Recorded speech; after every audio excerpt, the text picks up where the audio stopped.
నంద్యాల జిల్లా శ్రీశైలంలో audio leak వివాదం కలకలం రేపుతోంది. శ్రీశైలం సిఐ, దేవస్థానం చీఫ్ సెక్యూరిటీ ఆఫీసర్ మధ్య జరిగిన ఈ ఫోన్ సంభాషణ సోషల్ మీడియాలో వైరల్గా మారింది. ఆడియో లీక్పై దేవస్థానం ఈవో వివరణ కోరగా సిఎస్ఓ బి శ్రీనివాసరావు స్పందించారు. అయితే నిబంధనలు ఉల్లంఘించి ఆడియో లీక్ చేశారనే ఆరోపణల నేపథ్యంలో సిఎస్ఓను విధుల నుంచి తొలగిస్తూ ఈవో నిర్ణయం తీసుకున్నారు.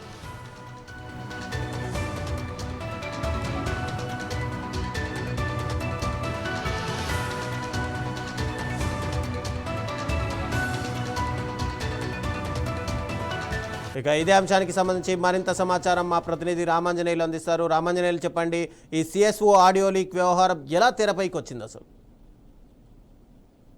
Good evening Ramachandra. ఏదైతే చూడొచ్చు, నంద్యాల జిల్లా ప్రముఖ పుణ్యక్షేత్రం శ్రీశైలంలో గత కొద్ది రోజుల క్రితం ఏదైతే సిఐకి అలాగే సిఎస్ఓకి అయితే ఒక సంభాషణ అయితే జరిగింది. అయితే ఆడియో సోషల్ మీడియాలో ఇటీవల వైరల్ గా మారింది. అయితే ముఖ్యంగా చూసుకున్నట్లయితే శ్రీశైలం టెంపుల్ కి సంబంధించి గేట్లు మూసివేసిన తర్వాత లోపలికి అయితే ఎవరు రాకూడదని చెప్పేసి సిఎస్ఓ అక్కడ ఉన్నటువంటి సిఐ అయితే వాగ్వాదం జరిగింది. అయితే ఇద్దరి మధ్య జరిగినటువంటి సంభాషణను ఆడియోను సోషల్ మీడియాలో సిఎస్ఓ ఉద్దేశపూర్వకంగానే బయట పెట్టాడన్న నేపథ్యంలోనే ఈరోజు ఈవో అతనిపై అయితే చర్యలు తీసుకున్నారు. అయితే చూడొచ్చు, ఏదైతే ఈవో సిఎస్ఓను వివరణ అడగా వివరణలో ఇవ్వకపోవడంతోనే ఈ చర్యలు తీసుకున్నట్లు కూడా తెలుస్తుంది. అయితే శ్రీశైలం దేవస్థానం చీఫ్ సెక్యూరిటీ ఆఫీసర్ అయినటువంటి బి శ్రీనివాసరావును కూడా ఈరోజు విధుల నుంచి పూర్తిగా టర్మినేట్ చేసినట్లయితే ఈవో ఇప్పటికే ఒక ఆర్డర్ కాపీని కూడా జారీ చేశారు.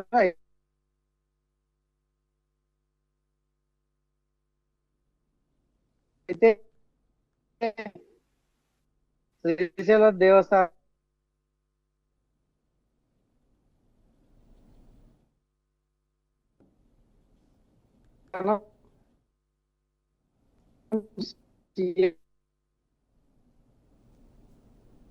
ఇద్దరు ఫోన్ సంభాషణ కూడా మనం ఒకసారి చూసినట్లయితే ఏదైతే ఆలయ సెక్యూరిటీ ఆఫీసర్ అయినటువంటి నాకు ప్రత్యేక నియమాలు ఉంటాయి, ఆ నియమాలను నేను దాని పరిధిలోనే నేను పనిచేస్తానని కూడా ఆయన చెప్పినటువంటి పరిస్థితి. అయితే సిఐ మాట్లాడుతూ ఆడియోలో నేను శ్రీశైలానికి అంతా కూడా సర్కిల్ ఇన్స్పెక్టర్ను, నాకు కూడా ప్రత్యేకమైనటువంటి నియమాలు నిబంధనలు ఉంటాయి, మీరెవరు అడగడానికి అని చెప్పేసి అంటే ఆ ఇద్దరి మధ్యన అయితే సంభాషణ జరిగింది.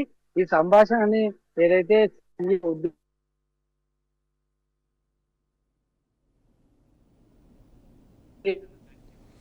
Thank you Ramanjaneyulu.